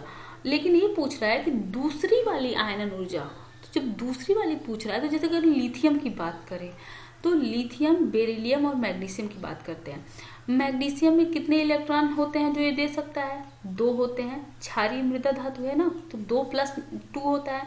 बेरिलियम भी इसी में आ जाता है, क्षारीय मृदा धातु में ही आता है। देखो ऐसे है ना, बेटा मांगे, तो ये भी +2 है, तो एक आराम से निकल जाएगा, तो दूसरा भी निकल जाएगा, आराम से निकल सकता है। 2 ये आराम से दे सकते हैं, ठीक है, 2 इलेक्ट्रॉन ये आराम से किसी को दे सकते हैं। तो इनमें द्वितीय आयनन ऊर्जा ज्यादा नहीं होगी। लिथियम क्या है कि लिथियम क्षारीय धातु है, और इसमें क्या होता है, 3 इलेक्ट्रॉन होते हैं ना, 1 2 3, तो 2 तो एस ग्रुप में, एस में होते हैं, एस ऑर्बिट में 2 होते हैं, और पी ऑर्बिट में 1 गया होता है, नहीं सॉरी, एस ऑर्बिट में 2 हो जाते हैं पहले वाले में, 1s2 और 2s में 1 होते हैं। तो 1 तो यह आराम से दे देगा, ठीक है, 1 तो यह आराम से दे देता है। लेकिन अब इसके पास कितने बचे हैं, 1 तो इसने दे दिया, लेकिन अब इसके पास कितने बचे हैं, 2 इलेक्ट्रॉन बचे हैं, और वो दोनों क्या हैं, बड़ी मजबूती से जुड़े हुए हैं। तो इनको ये कभी देना नहीं चाहेगा, कभी नहीं चाहेगा इनको देना। तो द्वितीय आयनन ऊर्जा किसकी ज्यादा होगी, लिथियम की। हीलियम की तो वैसे भी अगर ये पहला ही नहीं देगा यार, हीलियम तो पहला वाला ही नहीं देगा, तो इसकी तो पहली वाली आयनन ऊर्जा ही बहुत ज्यादा हो जाती है। लेकिन लिथियम की दूसरी वाली आयनन ऊर्जा ज्यादा होती है, ठीक है। अगला क्वेश्चन देखते हैं 34 का। तत्व ए का इलेक्ट्रॉनिक विन्यास, कोई तत्व है उसका इलेक्ट्रॉनिक विन्यास है 1s2, 2s2 और 2p1। तत्व बी है उसका 1s2, 2s2 और 2p1 है। सी का 1s2, 2s2 और सी का क्या है यहाँ पे है 1s2, 2s2, 2p, यहाँ पे शायद 3 है, 2p3 होगा, ठीक है। और डी का 1s2, 2s2, 2p4 है। इन तत्वों में उच्च आयनन विभव किसका होगा। अब देखो, उच्च आयनन विभव पूछ रहा है, यहाँ पर 2p में 1 है, ये आराम से 1 दे सकता है, बड़े आराम से देगा, कोई नानुकुर नहीं करेगा। यहाँ पर 2 है, यह भी आराम से दे देगा, ये भी नानुकुर नहीं करेगा। यहाँ पर 4 है, तो यह 1 इलेक्ट्रॉन तो बड़े आराम से दे देगा, और 3 का अस्थायी हो जाएगा, मतलब 1 इलेक्ट्रॉन दे के, और 2p3 जैसे होते हैं ना, वो आधे ऑर्बिट भर जाते हैं, जैसे ऐसे p में ऐसे होते हैं ना, 3 खाने होते हैं। तो जैसे कि अगर 1 इलेक्ट्रॉन, दूसरा इलेक्ट्रॉन और तीसरा इलेक्ट्रॉन, तो ये चौथे वाले इलेक्ट्रॉन को आराम से दे देगा, और उसके बाद अस्थायी हो जाएगा। लेकिन यहाँ पर 2p3 है, यानी यह नहीं देगा, क्योंकि ये पहले से ही अस्थायी है, तो ये तो बिल्कुल देना नहीं चाहेगा। तो यहाँ पर क्या है कि उच्चतम आयनन विभव किसका होगा, सी का होगा, ठीक। तो यह इसका 34 का सी सही होगा। अगला क्वेश्चन देखते हैं, निम्न तत्वों में उच्चतम इलेक्ट्रॉन बंधुता किस तत्व की है। बड़े ज्यादा क्वेश्चन हो गया आज तो। देखो, निम्न तत्वों में उच्चतम इलेक्ट्रॉन बंधुता किस तत्व की है। तो इलेक्ट्रॉन बंधुता के बारे में हम क्या जानते हैं, जब हम आगे बढ़ते हैं तो बढ़ती है, और नीचे जाते हैं तो घटती है इलेक्ट्रॉन बंधुता। क्यों, क्योंकि नीचे जाने पर क्या होता है, एक और आके बढ़ जाता है, इनका एक और कोष बढ़ जाता है, और जब हम आगे जाते हैं तो उसी कोष में क्या होता है, इलेक्ट्रॉन बढ़ते हैं। तो इन तत्वों में सबसे ज़्यादा इलेक्ट्रॉन बंधुता किसकी होगी, लास्ट वाले की होगी, लास्ट वाले की होगी ना। तो अब देखो हाइड्रोजन की सबसे कम, ऑक्सीजन की ज़्यादा होगी। अब बात करें अगर हम क्लोरीन और फ्लोरीन की, तो देखो यहाँ पर थोड़ी सी बात होती है कि जो फ्लोरीन है बहुत छोटा सा है, ठीक, बहुत छोटा होता है ना, फ्लोरीन छोटा है, उसके नीचे होता है chlorine, hydrogen, oxygen, fluorine, chlorine. तो अगर हम बात करें तो होनी चाहिए, ऐसे आपको देखने में लगेगा कि फ्लोरीन की जो इलेक्ट्रॉन बंधुता है वह ज़्यादा होगी, लेकिन होता क्या है कि क्लोरीन का जो मतलब क्या बोले, उसका जो कोश होता है ना, जो ऑर्बिट होता है, उस ऑर्बिट में इलेक्ट्रॉन ज़्यादा होते हैं, दबाव ज़्यादा होता है, और फ्लोरीन का जो ऑर्बिट होता है इसमें दबाव कम पड़ जाता है।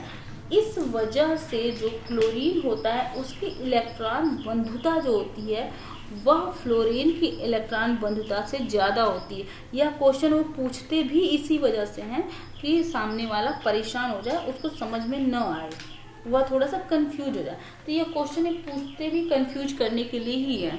तो इलेक्ट्रॉन बंधुता किसकी ज़्यादा होती है, क्लोरीन की। जब भी क्लोरीन और फ्लोरीन में पूछने लगे ना तो हमेशा याद रखना कि इलेक्ट्रॉन बंधुता क्लोरीन की ज़्यादा होती है, और ये आपको फंसाने के लिए पूछा जा रहा है क्वेश्चन। अगला क्वेश्चन, निम्न में से सबसे प्रबल ऋण विद्युतीय तत्व के बाह्य कोश का इलेक्ट्रॉनिक विन्यास क्या होगा। प्रबल ऋण विद्युतीय मतलब जो, अगर हम ऋण विद्युतीय की बात करें तो जो सबसे ज़्यादा इलेक्ट्रॉन को खींच सकते हैं वे होंगे ऋण विद्युतीय सबसे ज़्यादा। तो अगर हम आगे बढ़ते हैं तो बढ़ता है, नीचे जाते हैं तो घटता है। तो किसका इलेक्ट्रॉनिक विन्यास ऐसा है जिसमें सबसे प्रबल ऋण विद्युतीय तत्व कौन सा है, जिसके बाह्य कोश का इलेक्ट्रॉनिक विन्यास पूछ रहा है। तो देखो इसका क्या होगा, सबसे ज़्यादा खींचेगा कौन किसी को। यहाँ पर 3 है, ठीक, 3 है तो ये अस्थाई है, यह नहीं जाएगा, ये परेशान नहीं होता है। यहाँ 6 है, ये भी अस्थाई है। यहाँ पर 4 हैं तो यह देगा, लेगा नहीं। ऋण विद्युतीय तत्व का मतलब क्या है, जो अपनी ओर खींच ले, ठीक है, जो अपनी ओर खींचे, ऐसा नहीं कि जो दे दे। तो जो इलेक्ट्रॉन को खींचता है वह ऋण विद्युतीय तत्व होता है। तो इसके पास 4 है ना, तो ये क्या करेगा, चाहेगा कि या तो इसके पास ऑप्शन क्या है, या तो 2 को ले या फिर 1 को दे। तो या 1 को देना इसके लिए इजी है तो ये आराम से दे देगा। इसके बाद बचता है 5, यह कभी नहीं देना चाहेगा क्योंकि इसके पास सिर्फ 1 इलेक्ट्रॉन की कमी है, तो कभी भी चाहेगा ना कि 1 इलेक्ट्रॉन को कोई भी लाके दे दे। तो यहाँ पर क्या होगा, इसका ऑप्शन नंबर सी सही होगा। जब NH2 और NP5 होंगे तो इलेक्ट्रॉनिक विन्यास उसका सबसे ज्यादा ऋण विद्युतीय हो जाता है। अगला क्वेश्चन, हैलाइड आयनों में सबसे प्रबल अपचायक कौन सा है। अगर अपचायक की बात करें तो अपचयन का गुण क्या होता है, नीचे जाने पर बढ़ता है। अपचयन का गुण क्या होता है, नीचे जाने पर बढ़ता है, और आगे जाने पर क्या होता है, घटता है। तो सबसे ऊपर फ्लोरीन, क्लोरीन, ब्रोमीन, और सबसे नीचे क्या होता है, आयोडीन। तो सबसे ज्यादा प्रबल अपचायक कौन सा होगा, आयोडीन। अगला क्वेश्चन, तत्वों में उच्चतम विद्युत ऋणात्मकता किस तत्व की है। उच्चतम विद्युत ऋणात्मकता मतलब सबसे ज्यादा क्लोरीन को, सबसे ज्यादा इलेक्ट्रॉन को खींचने का काम कौन करेगा। तो देखो सबसे ज्यादा इलेक्ट्रॉन को खींचने का काम करेगा हाइड्रोजन, तो हमेशा देने का काम करेगा। ऑक्सीजन को -2 होता है, ठीक है, तो इसका मतलब -2 है। क्लोरीन का होता है 1 होता है, ठीक है, -1 होता है, और फ्लोरीन का भी होता है -1। अब इसका जो उच्चतम विद्युत ऋणात्मकता है, तो ऋणात्मकता का क्या होता है, जैसे हम नीचे जाते हैं वो घटती जाती है, और ऊपर जाते हैं तो बढ़ती है। तो ऊपर कौन सा है, फ्लोरीन ऊपर है, तो इसका मतलब सबसे ज्यादा विद्युत ऋणात्मकता किसकी होगी, फ्लोरीन की होगी। ठीक है। अगला क्वेश्चन, हैलोजनों की ऑक्सीकारक क्षमता घटने का क्रम क्या है? ऑक्सीकारक क्षमता घटने का क्रम क्या है? ऑक्सीकरण के बारे में हम क्या जानते हैं? जैसे हम दाईं तरफ जाते हैं ऑक्सीकरण क्षमता बढ़ती है और नीचे की ओर जाने पर ऑक्सीकरण क्षमता घटती है। तो यह घटने का क्रम पूछ रहा है, ठीक। और एक चीज हमने अभी देखी थी, क्या था एक चीज हमने क्या देखी थी उसके बारे में, कि जब नीचे जा रहे हैं तो घटेगी। तो सबसे पहले है, ऊपर है फ्लोरीन, फ्लोरीन के बाद है क्लोरीन, क्लोरीन के बाद है ब्रोमीन, ब्रोमीन के बाद है आयोडीन। तो हैलोजनों की ऑक्सीकरण क्षमता घटने का क्रम क्या है? बी वाला सही होगा, फ्लोरीन, क्लोरीन, ब्रोमीन और आयोडीन। अगला क्वेश्चन, क्लोरीन के ऑक्सी अम्लों की प्रबलता बढ़ने का क्रम क्या है? ऑक्सी अम्लों की प्रबलता किस में बढ़ेगी? तो भाई देखो, जिसमें हाइड्रोजन ऑक्सीजन जिसमें ज्यादा होगा, ठीक है। ऑक्सीजन अम्ल यहाँ क्षार होते हैं, आगे बढ़ने के बाद क्या होते हैं, जितना हम दाईं तरफ बढ़ते हैं अम्लीयता उतनी बढ़ती है।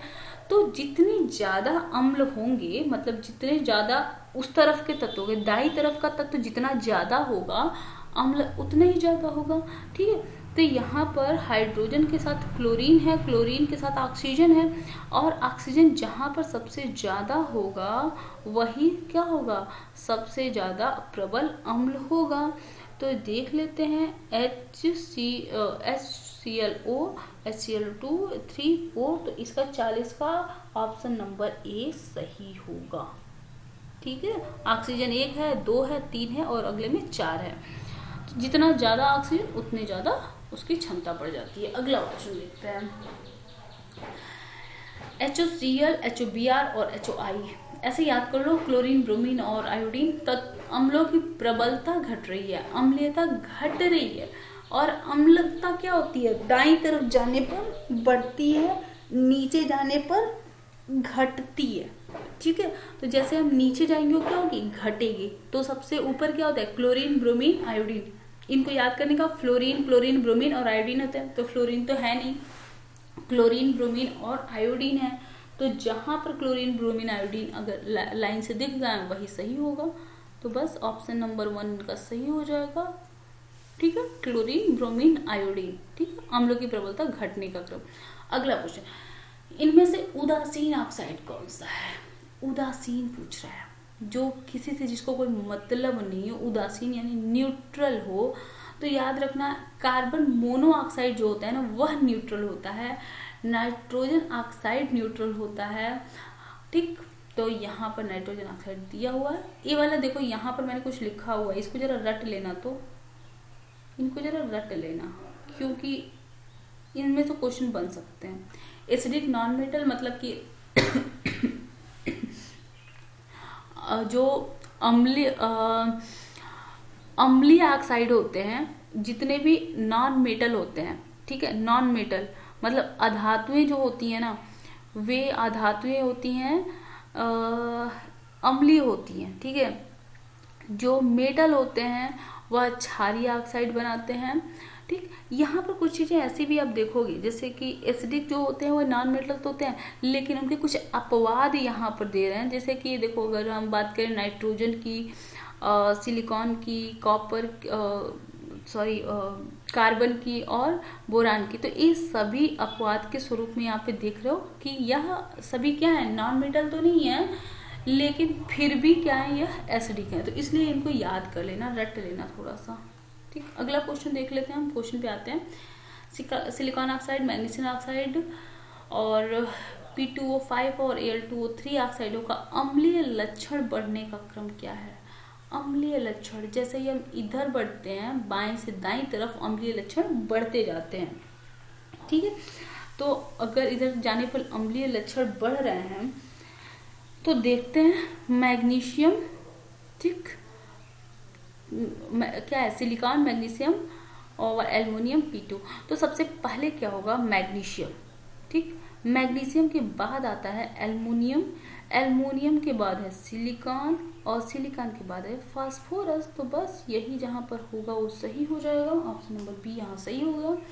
हैलोजन अम्लों की प्रबलता बढ़ने का क्या क्रम है? हैलोजन अम्ल जो है, हैलोजन जो है उनकी जो प्रबलता बढ़ रही है उनका क्रम क्या है? तो अम्ल की प्रबलता हमेशा क्या होती है? दाईं तरफ जाने पर बढ़ती है, नीचे जाने पर घटती है। ठीक है, तो नीचे जाने पर घटेगी तो हैलोजन अम्लों की प्रबलता हाँ नीचे जाने पर घटती है। लेकिन यहाँ क्या होता है, जो हैलोजन्स होते हैं, हैलोजन्स में इसकी अनियमितता पाई जाती है। हैलोजन्स में नहीं हाँ ठीक है, यहाँ पर नहीं है, कहीं और अनियमितता, यहाँ पे नहीं है, सॉरी। हैलोजन अम्लों की प्रबलता बढ़ने का क्रम क्या है? तो यहाँ पर बढ़ने का क्रम यहाँ पे है फ्लोरीन, क्लोरीन, ब्रोमीन और आयोडीन, यह बढ़ रहा है। यहाँ पर अनियमितता पाई जा रही है। ठीक, थोड़ा सा हम भी कंफ्यूज हो गए, थोड़ा सा देखो। जैसे हैलोजन नीचे की तरफ बढ़ते हैं, जैसे होता क्या है, अम्ल जैसे हम आगे की तरफ बढ़ेंगे, मतलब बाएं से दाएं अम्लीयता बढ़ती है, क्षारकता कम होती है। ऊपर से नीचे आने पर क्षारकता बढ़ती है, अम्लीयता कम होती है। लेकिन यहाँ पर हैलोजन्स में अनियमितता होती है और वह ऊपर से नीचे आने पर, जैसे ऊपर से नीचे आते हैं, ये क्या होता है, प्रबलता इनकी बढ़ती जाती है। तो सबसे ज़्यादा प्रबल अम्लीय होता है हाइड्रोजन फ्लोराइड, उससे मतलब सबसे कम होता है। ठीक है, हाइड्रोजन, और सबसे ज़्यादा होता है हाइड्रोजन आयोडाइड। ठीक है, अगला क्वेश्चन, निम्न में उभयधर्मी ऑक्साइड कौन सा है? उभयधर्मी ऑक्साइड होता है BaOSNO। ठीक है, 3 ऑक्साइड, 3 के साथ। बेरिलियम, एल्युमिनियम, बोरान और मैग्नीशियम में सबसे अधिक अधात्विक तत्व कौन से हैं? बेरिलियम, एल्युमिनियम, बोरान और मैग्नीशियम में सबसे अधात्विक तत्व कौन से होंगे? तो देखो, सबसे अधात्विक तत्व वही होंगे जो सबसे किधर होंगे, जो तत्व अधात्विकता का गुण इधर जाने पर कम होता है, मतलब बाएं से दाएं तरफ जाने पर कम होता है, और ऊपर से नीचे आने पर धात्विकता का गुण बढ़ता है। ठीक है, तो यहाँ पर क्या हो रहा है, बेरिलियम, बोरान, ठीक, बेरिलियम, और बेरिलियम के बाद क्या होता है, नीचे मैग्नीशियम होता है, और उसके बाद बेरिलियम के बाद मैग्नीशियम है, नीचे की तरफ है, बेरिलियम के बाद मैग्नीशियम नीचे है, और एल्युमिनियम बोरान के बाद नीचे है एल्युमिनियम।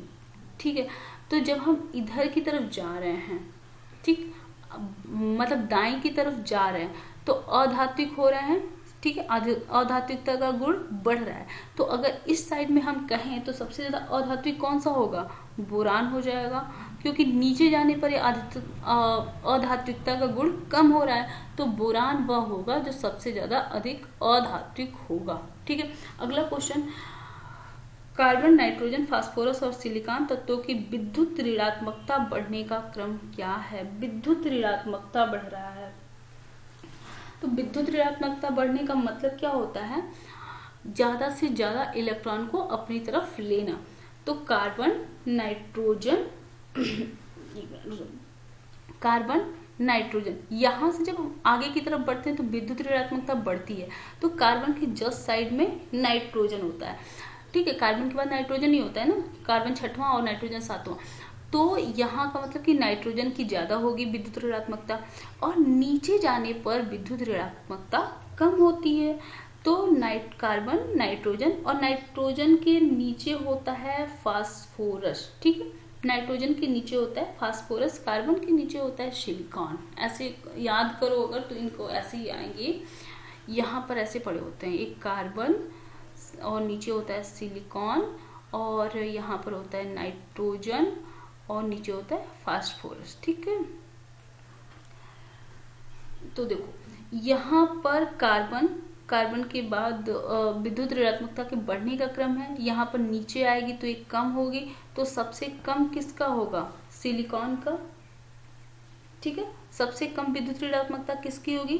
सिलिकॉन की होगी। उससे ज्यादा किसकी होगी? फास्फोरस की होगी, और उससे ज्यादा कार्बन की, और सबसे ज्यादा होगी नाइट्रोजन की। तो ये वाला ऑप्शन नंबर सी इसका सही है। अगला क्वेश्चन हम देख लें, ये इम्पॉर्टेंट क्वेश्चन 2 मैंने रखे हैं क्योंकि यह थोड़ी ज़्यादा इम्पॉर्टेंट क्वेश्चन बन जाते हैं। देखो, फ्लोरीन, क्लोरीन, ब्रोमीन और आयोडीन तत्वों की इलेक्ट्रॉन बंधुता के घटने का क्रम क्या है? इनके इलेक्ट्रॉन जो बंधुता है वह घटने का क्रम क्या है? इलेक्ट्रॉन बंधुता का मतलब क्या होता है? इलेक्ट्रॉन को अपनी ओर जोड़ना, ठीक, यही है इलेक्ट्रॉन बंधुता। तो यहाँ पर हम जानते हैं कि जैसे ही हम आगे की ओर बढ़ते हैं इलेक्ट्रॉन बंधुता बढ़ती है और नीचे की ओर आने पर इलेक्ट्रॉन बंधुता कम होती है ना। लेकिन हैलोजेंस में यहाँ भी अनियमितता पाई जाती है। सबसे ज़्यादा जो मतलब अगर इलेक्ट्रॉन बंधुता अगर सबसे नीचे की ओर जब कम हो रही है तो सबसे कम किसकी होगी? आयोडीन की होगी, सबसे कम आयोडीन की होगी। और सबसे ज़्यादा किसकी होनी चाहिए? फ्लोरीन की। लेकिन वास्तविकता में सबसे ज़्यादा होती है क्लोरीन की। वजह होती है कि जो फ्लोरीन है ना उसका एटम मतलब बहुत छोटा होता है, इस वजह से जो क्लोरीन है उसकी इलेक्ट्रॉन बंधुता ज़्यादा हो जाती है, क्योंकि क्लोरीन में जो इलेक्ट्रॉन होते हैं ना वे काफ़ी ज़्यादा होते हैं फ्लोरीन की तुलना में, तो इसलिए इलेक्ट्रॉन बंधुता भी क्लोरीन की ज़्यादा हो जाती है। तो इसका क्लोरीन से शुरू होता है, क्लोरीन, फ्लोरीन और ब्रोमीन और आयोडीन, ठीक है। अगला क्वेश्चन है उदासीन ऑक्साइड। उदासीन ऑक्साइड मैंने बताया था कार्बन मोनोऑक्साइड क्या है? उदासीन ऑक्साइड है। अगला क्वेश्चन, निम्न आयनों की त्रिज्या का क्रम क्या है? त्रिज्या घट रही है भाई, इनकी त्रिज्या घट रही है। अच्छा, तो त्रिज्या जब घटती है ना तो याद रखना जो, ठीक है, जो इलेक्ट्रॉन को निकाल देता है। अब यहाँ पर जब दिया हुआ है तो देखो फ्लोरीन, इसका साथ एक माइनस दिया हुआ है, एक माइनस है ना, यानी कि एक इलेक्ट्रॉन इसने लिया, फ्लोरीन आयन ने एक इलेक्ट्रॉन लिया और क्या बनाया? 10 हो गया। फ्लोरीन का 9 होता है, फ्लोरीन और फ्लोरीन के बाद क्या होता है? नियान होता है, नाइट्रोजन, ऑक्सीजन, फ्लोरीन और नियान। तो इसने एक ऑक्सीजन, फ्लोरीन ने क्या किया? एक इलेक्ट्रॉन लिया और अब इसने नियान की स्थिति पा ली है। नियान क्या होता है? अक्रिय गैस है, ठीक। फिर ऐसे ऑक्सीजन ने 2 इलेक्ट्रॉन लिया और इसने भी 10वें, इसका भी कितना हो गया? अगर हम बताएं इलेक्ट्रॉनों की संख्या इसके पास भी 10 हो गई। सोडियम ने 1 इलेक्ट्रॉन अपना दे दिया और इसके पास भी संख्या कितनी हो गई? 10 हो गई। मैग्नीशियम ने 2 इलेक्ट्रॉन दिया और इसके पास भी अब क्या हो गया? संख्या 10 हो गई, ये इलेक्ट्रॉनों की, ठीक है। तो पूछ रहा है इन आयनों की त्रिज्या का क्रम क्या है? तो देखो इन आयनों की त्रिज्या का क्रम क्या होगा? सबसे बड़ी त्रिज्या किसकी होगी? मतलब सबसे, अगर त्रिज्या की छोड़ दो तो ये याद करो कि सबसे बड़ा एटम किसका होगा, ठीक है। तो जैसे ही ऑक्सीजन ने 2 इलेक्ट्रॉन लिए, जो 2 चीजें लेगा उसका वो ज्यादा हो गया ना, ठीक है। फ्लोरीन ने 1 इलेक्ट्रॉन लिए तो इससे थोड़ा सा छोटा है। सोडियम के पास जो अपना था उसने 1 इलेक्ट्रॉन छोड़ दिया, ठीक है। सोडियम ने क्या किया? अपना 1 इलेक्ट्रॉन छोड़ दिया है, ठीक है। तो यह क्या होगा? इसने अपना हाँ, सोडियम ने अपना 1 इलेक्ट्रॉन छोड़ा है तो ये थोड़ा सा छोटा हो गया। और मैग्नीशियम ने अपना 1 इलेक्ट्रॉन, तो ये सबसे ज्यादा छोटा हो गया ना। मैग्नीशियम ने अपने 2 इलेक्ट्रॉन दे दिए हैं तो ये सबसे छोटा हो गया ना, ठीक। मैग्नीशियम ने 2 इलेक्ट्रॉन दिए, ये छोटा है, जो देगा वह छोटा हो जाएगा ना।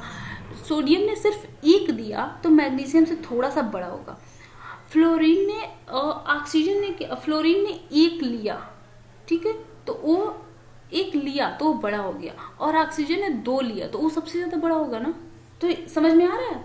मैग्नीशियम ने 2 छोड़ दिया अपने इलेक्ट्रॉन, 2 इलेक्ट्रॉन अपने किसी को दे दिए तो यह सबसे छोटा हो गया। सोडियम ने 1 इलेक्ट्रॉन दिए तो यह मैग्नीशियम से थोड़ा बड़ा है क्योंकि इसने सिर्फ 1 ही दिया है, ठीक। और फ्लोरीन ने 1 इलेक्ट्रॉन लिया है, ठीक। फ्लोरीन ने क्या किया? 1 इलेक्ट्रॉन ले लिया, तो किसी से 1 इलेक्ट्रॉन लिया तो थोड़ा सा बड़ा हो गया, और ऑक्सीजन ने 2 इलेक्ट्रॉन लिया तो फ्लोरीन की तुलना में 2 गुना बड़ा हो गया ना। आ गया समझ में? तो सबसे बड़ा कौन सा होगा? ऑक्सीजन वाला होगा, क्योंकि उसने 2 इलेक्ट्रॉन लिए हैं। तो सबसे बड़ा ऑक्सीजन, उससे छोटा फ्लोरीन, उससे छोटा नाइट्रोजन, और सोडियम, उससे छोटा मैग्नीशियम। तो इसका ऑप्शन नंबर 2 सही होगा। आई होप आप इसको समझ रहे होंगे। अगला क्वेश्चन, आयनन विभव का सही क्रम क्या है? इसमें भी अनियमितता आती है, इसीलिए क्वेश्चन इंपॉर्टेंट हो जाता है। आयनन विभव का सही क्रम क्या है? आयनन विभव क्या है? इलेक्ट्रॉन को निकालने की जो क्षमता होती है वह है आयनन विभव। इलेक्ट्रॉन को निकालने की क्षमता और उसको आयन बनाने की जो क्षमता है वह है आयनन विभव। अच्छा, यहाँ पर एक चीज ध्यान रखना, जो आयनन विभव पूछ रहा है तो एक कुछ खास तत्वों का पूछ रहा है। वो खास तत्व क्या है? बोरान। ठीक है, अब बोरान का क्या होता है बताओ मुझे। बोरान का परमाणु क्रमांक क्या होता है? 5 होता है। बेरिलियम का क्या होता है? 4 होता है। ठीक है, कार्बन का क्या होता है? 6। नाइट्रोजन का, कार्बन, नाइट्रोजन, ऑक्सीजन, नाइट्रोजन का 7, ऑक्सीजन का 8, यही होता है ना। तो देखो यहाँ पर ये वाला जो भर रहा है बोरान जो भर रहा है, तो बोरान का क्या हो रहा है? 1s2 2s2 2p1, p में यहाँ पर 1 है। ठीक है, तो यह क्या है?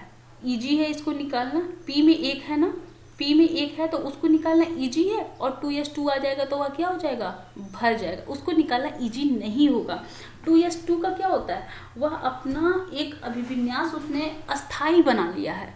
1s2 एस में एक मतलब 2 ही होते हैं ना, अधिकतम कितने हो सकते हैं इलेक्ट्रॉन एस में? 2 हो सकते हैं। तो यहाँ पर एस क्या हो रहा है? कंप्लीट हो जा रहा है, तो पी से निकालना इजी है। ठीक है, तो आयनन विभव सबसे ज्यादा किसका हो गया? बोरान का सबसे कम हो गया, आराम से निकल जाएगा। उसके बाद बेरिलियम में क्या है? 1s2 2s2, तो यहाँ पर सिर्फ s है और s में दोनों ने अस्थायित्व तो पा लिया है, तो इसलिए बेरिलियम से इलेक्ट्रॉन को निकालना मुश्किल है। ठीक है, तो यहाँ पर बेरिलियम में आयनन विभव ज्यादा लगेगा। ठीक, बोरान की तुलना में बेरिलियम का आयनन विभव ज्यादा लगेगा। ठीक है, तो 2 चीजें आपको पहला क्लियर हो गया, बेरिलियम और बोरान। पहले बोरान होगा फिर बेरिलियम होगा आयनन विभव में। दूसरी चीज देखें, अगर कार्बन की बात करें तो क्या होता है? 1s2 2s2 और 2p2, 1s2 2s2 2p2, तो 2p2 होता है ना। तो यहाँ पर क्या होगा? एक इसको चाहिए, तो जाहिर सी बात है इसको निकालना, 2 आराम से इसको निकालना पड़ेगा, 2 इलेक्ट्रॉन तो निकाल लेगा मान लो। उसके बाद यहाँ पर क्या होता है? 1s2 2s2 2p3, 7 है ना, तो 4 3 7, तो 1s2 2s2 2p3, तो यहाँ पर 2p3 है, यानी ये अस्थाई हो गया। यहाँ से निकालना बहुत मुश्किल होगा। ऑक्सीजन का बात करें, ऑक्सीजन की तो 1s2 2s2 2p4 होते हैं। अब 4 जिसमें होंगे p वाले में, तो उसमें से एक ऑक्सीजन को, एक इलेक्ट्रॉन को निकालना आसान होगा ना। यहाँ पर ये देखो ऑक्सीजन की हालत ये है, नाइट्रोजन की हालत, ये नाइट्रोजन है तो नाइट्रोजन कभी नहीं देना चाहेगा, और ये है ऑक्सीजन, तो ऑक्सीजन आराम से 1 दे सकता है। ठीक है, एक इसमें से निकालना आसान होगा। तो आयनन विभव, ऑक्सीजन का आयनन विभव नाइट्रोजन के आयनन विभव से कम होता है। ठीक है, ठीक ऐसे ही बेरिलियम का जो आयनन विभव है वह बोरान के आयनन विभव से ज्यादा होता है। ठीक है, तो सबसे ज्यादा आयनन विभव किसका होगा? सबसे ज्यादा निकालने में दिक्कत किसकी हो गई? बेरिलियम को। ठीक है, उसके बाद आ गया बोरान, उसके बाद आया कार्बन, कार्बन के बाद आएगा ऑक्सीजन, और ऑक्सीजन के बाद आएगा नाइट्रोजन। सबसे ज्यादा अस्थायित्व तो किसका है? नाइट्रोजन का। ठीक है, नाइट्रोजन के आयनन विभव सबसे ज्यादा होता है। हम जानते हैं ना आयनन विभव क्या होता है, जैसे हम आगे की ओर बढ़ते हैं आयनन विभव बढ़ता है, नीचे की ओर क्या होता है? घटता है। तो अगर हम बात करें तो नाइट्रोजन का सबसे ज्यादा होना, जैसे आपको अगर लगता क्या कि beryllium boron carbon nitrogen oxygen, इसको आप पहले वाले को सही करते, लेकिन असलियत क्या है इसकी कि बेरिलियम का जो अस्थायित्व है वह बोरान के अस्थायित्व से ज्यादा है। ठीक है, तो इसमें निकालना मुश्किल होता है। ठीक है, और ठीक ऐसे ही जो नाइट्रोजन का अस्थायित्व है वह ऑक्सीजन के अस्थायित्व से ज्यादा है, तो इसको आप याद रखना। अगला क्वेश्चन, निम्न में से किसकी त्रिज्या सबसे बड़ी है? तो हमने क्या कहा था, त्रिज्या सबसे बड़ी किसकी होगी? सबसे बड़ी त्रिज्या इसमें से किसकी हो सकती है? जो सबसे ज्यादा इलेक्ट्रॉन को रखेगा। जाहिर सी बात है, जो लेगा उसकी त्रिज्या बात ज्यादा होगी ना। अब जैसे सोडियम ने मैग्नीशियम ने क्या किया, 2 इलेक्ट्रॉन दे दिए। मैग्नीशियम ने क्या किया, 2 इलेक्ट्रॉन दिए, इसने किसी और को 2 इलेक्ट्रॉन दे दिए तो छोटा हो गया। सोडियम ने अपने सिर्फ 1 इलेक्ट्रॉन दिए तो यह मैग्नीशियम से थोड़ा सा बड़ा होगा। और फ्लोरीन ने सिर्फ 1 लिया तो यह क्या होगा, 1 इलेक्ट्रॉन लिया तो यह इससे बड़ा होगा। और ऑक्सीजन ने 2 इलेक्ट्रॉन लिए तो यह सबसे बड़ा होगा। तो सबसे बड़ी परमाणु त्रिज्या किसकी होगी? त्रिज्या सबसे बड़ी किसकी होगी? ऑक्सीजन की। ऑक्सीजन की जो क्या है, आयन की। अगला क्वेश्चन, निम्न में से किसका आकार सबसे बड़ा होगा? आकार पूछ रहा है, सबसे बड़ा किसका होगा?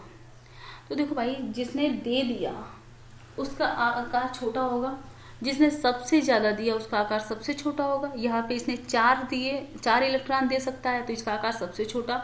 यह 3 दे सकता है, इससे थोड़ा सा बड़ा होगा। 2 देगा तो एल्युमिनियम से थोड़ा सा बड़ा होगा। और सोडियम सिर्फ 1 दे रहा है तो सबसे बड़ा आकार किसका होगा? सोडियम आयन का होगा।